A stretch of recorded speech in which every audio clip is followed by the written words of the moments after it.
So we find ourselves on the final day, as our curse is coming to an end in very dire straits, but there is a light in the darkness as we find ourselves at the Seven Capes lighthouse, and this was our final clue given to us by Oyama in some efforts to figure out just some way to end this curse.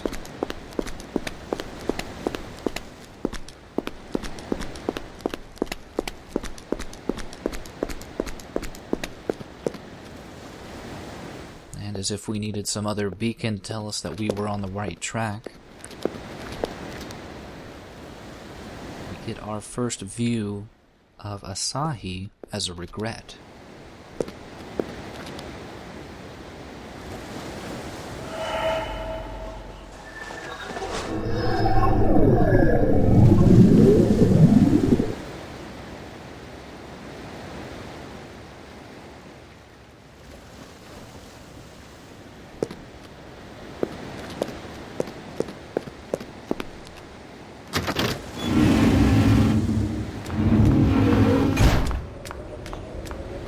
She seems to be ascending up the lighthouse. We really have no other choice than to follow up after her.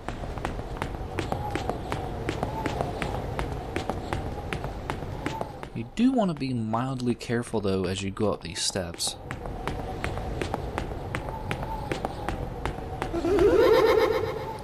Because Asahi decides to be a little tricky and will occasionally appear on the steps, and with most other regrets, if she catches you, you will die.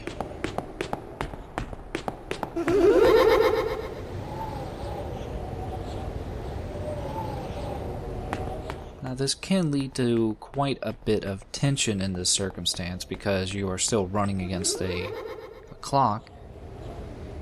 But the problem is that, as you can probably tell from the exterior, this lighthouse is exceedingly tall, and it does take even running quite a bit of time to get to the top.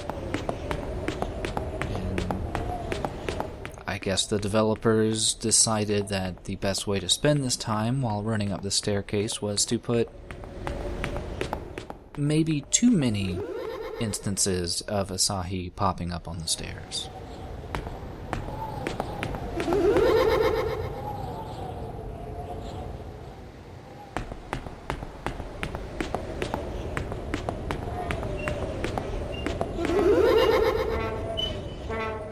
It's a little bit of overkill, but once you hear that new distinctive noise of the creaking door here, that does mean we have reached the top. Though it is left to question just why Asahi was leading us up here.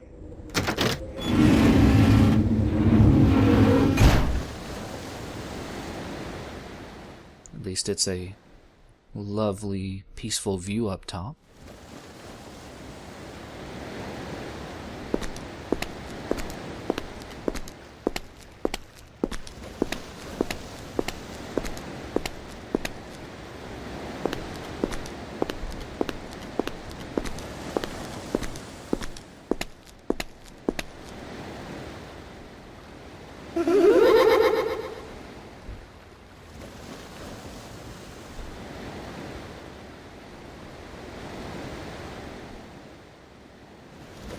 Though that particular scene leaves me a bit confused. You can either look at it, in my perspective, one of two ways. One way being that this was the final place where Asahi met her end. She may have committed suicide off the top of the lighthouse, and just her horrible state of depression. But I only base that on the fact that we have no idea how she actually died. There was never any body found by the police, and it seems unlikely that she did starve to death in the hotel. But the other way you could look at it, if that was not the place where she committed suicide, was that this was just her attempts to make sure that we still did not figure out what we need to do. She was just wasting our time because, well, the game is proceeding at a very quick pace at this point, and we pretty much have no earthly idea where to go. This lighthouse seems to have been just another dead end. I mean, there could have been something that we missed on the pathway leading up to the lighthouse. So I guess we can always check that out as we make our way very, very quickly back down this exceedingly tall lighthouse. The problem is, though, if we do try the door, it's mysteriously locked, but rest assured there is another way. Yeah, there is this door down here that we previously didn't see as we tried to chase after Asahi.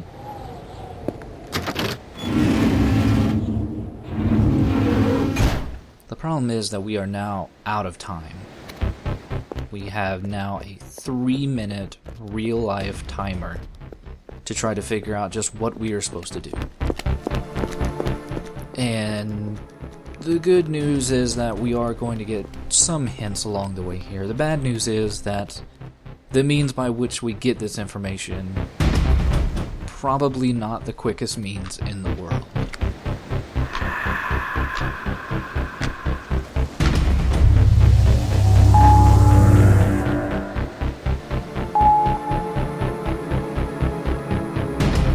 So yeah, we found a real-life statue of Oyama along the path, which triggered a regret, which pulled us into the game world, which in turn gives us this lovely opportunity to speak one last time to Professor Oyama.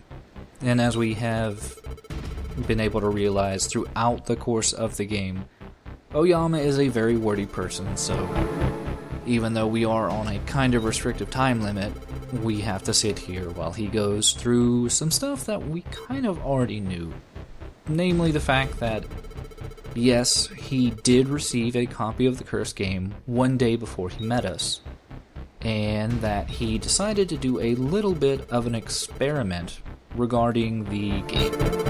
He knew that we had played it, and that other people that had played the game would invariably die after 7 days, but he postulated that maybe things would be fine if you just didn't play the game.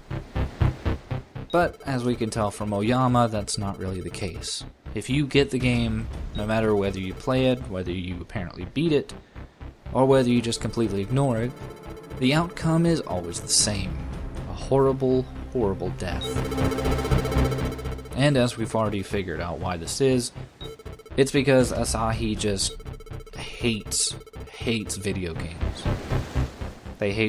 She hates what they did to her mom, she hates what they did to her dad, she just has this unfathomable hatred, not only towards games themselves, but the people who make the game, and the people who play the games.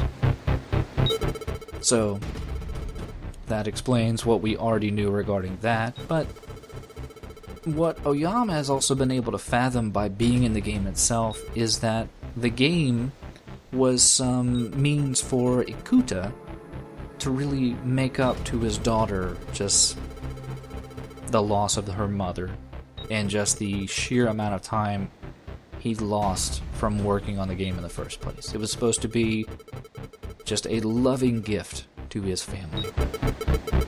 And in the end, ironically, I suppose, it just drove his daughter to become this horrible phantom of hate.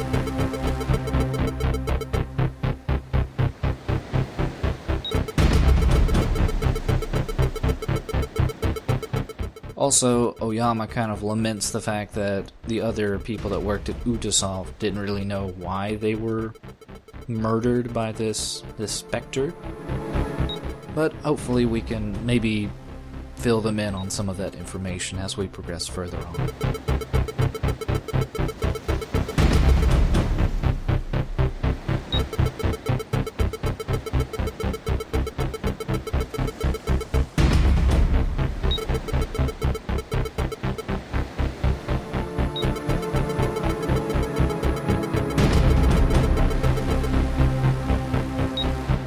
That is going to be our main goal here as we make our way along the path. We are going to see quite a few more statues, even though we are racing against the sun. I'm not sure why dawn is the time that our curse is going to be over with, but let's just say for story reasons. But before we can fill in the Utasoft employees, we do have a few other people to talk to, such as Rico here.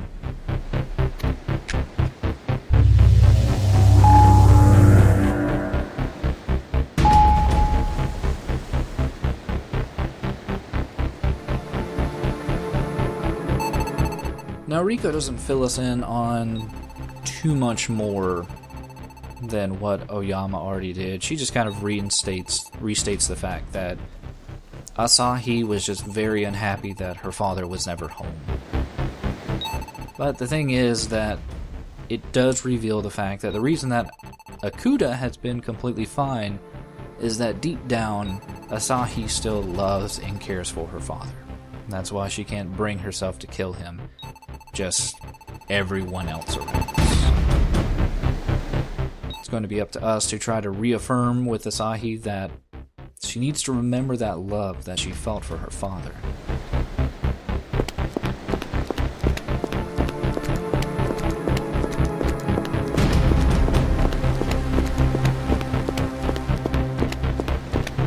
Now, as to how we're going to be able to reaffirm that with her is anybody's guess at this point. Maybe our former friend Odaka might have an idea.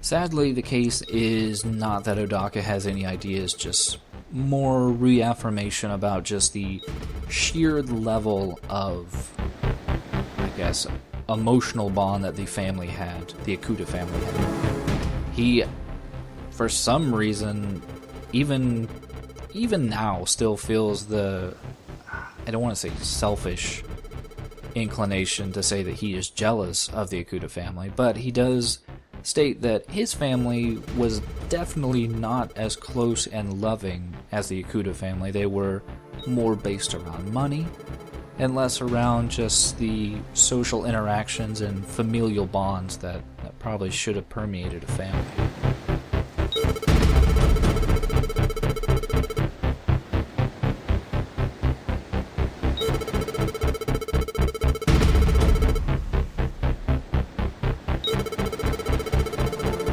Still, he does postulate this idea that for Asahi to feel the sheer amount of hatred that she feels for everything else, that means that she would have to feel an equal amount of love in her heart, which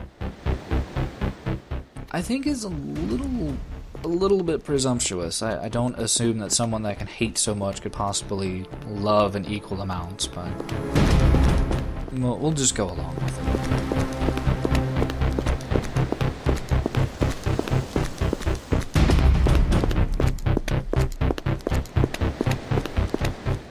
We have 3 shoved together statues, and that's because these pleasant guys that we've been seeing throughout the course of the game are the former Ubisoft employees.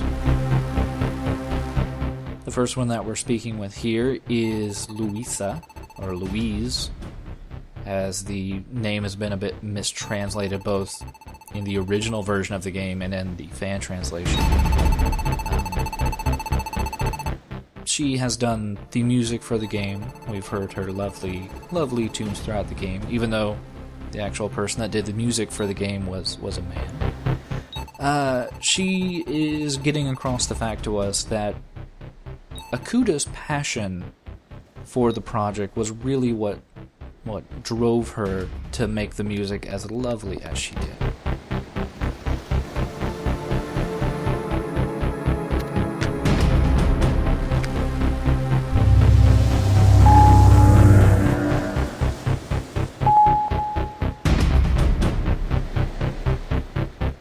Likewise, this next employee who did the programming on the game, well, much like the composer, really saw Akuta's dedication to the project and to his family as an inspiration to make the game as stable and perfect as possible.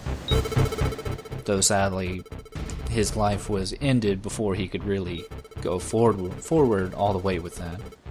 Still, he really admired the fact that Akuta was trying to make games as a passion project and a work of art and love, rather than just a mindless distraction.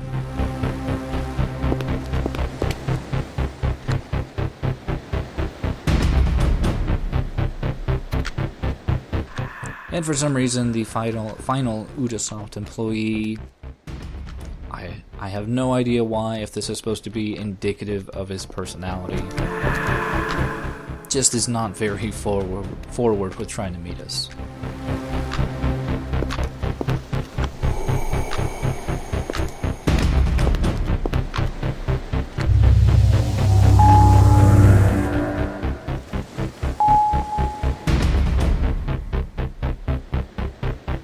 But the final employee here is the lead artist on the project, and much like his other two colleagues here, he was really driven by putting his all into the project, just by Akuta's sheer love and dedication. No, really, they all kind of state the same thing with a little bit of additional information here and there, such as a lot of these locations that we've been visiting in the game have been things and memories from Akuta's past, such as his marriage to Tomoko, their visits to the Cape Side Hotel, and what I assume to be the grisly ritual sacrifice of someone drowning in a lake. Still, it just goes to show how much of this he really wanted to show to Asahi as being all the happy memories that their family has had in the past. That she shouldn't focus on her mother's grisly murder, and that there was still a lot more happiness in life than just sadness. But we do have one final person to talk to, as our time is exceedingly running out more and more. And that final person was the first person that Asahi murdered.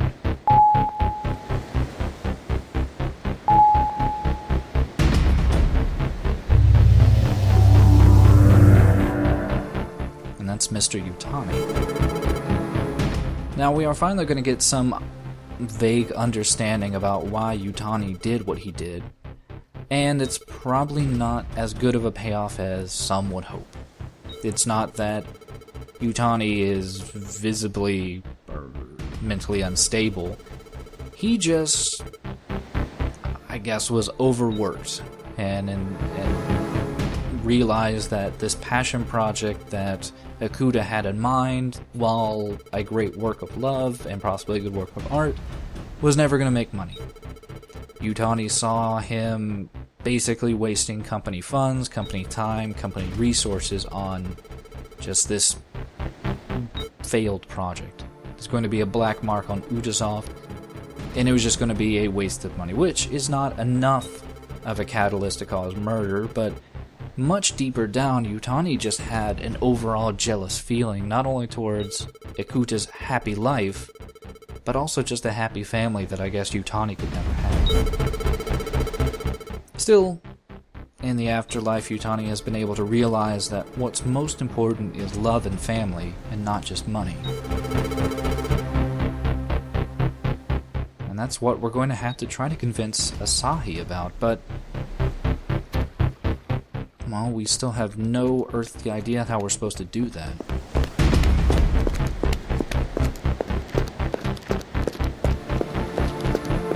And we have finally reached Asahi on the cliffside here, where she had her happiest moments with her father and mother. But just clicking on her is not enough. Instead, we have to re-enter the game world one last time.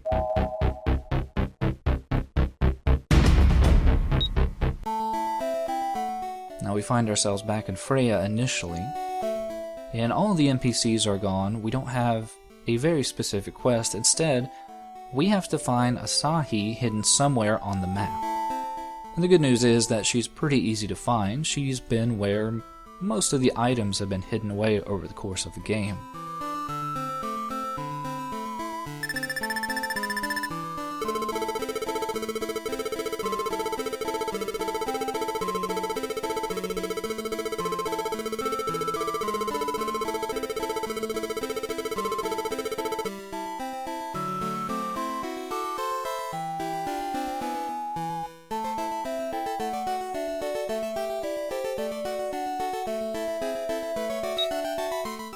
really, it's at this point where all the information that we've been gathering, all these places, all their deeper meanings to the Ikuta family are finally becoming more apparent to Asahi.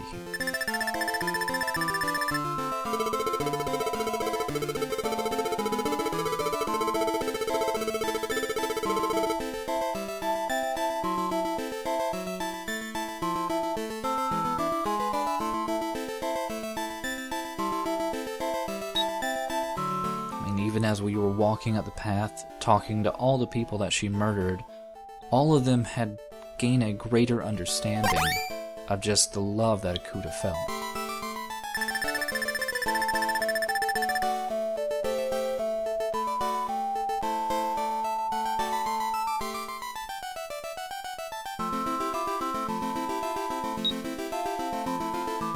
And Asahi was with us, learning along the way.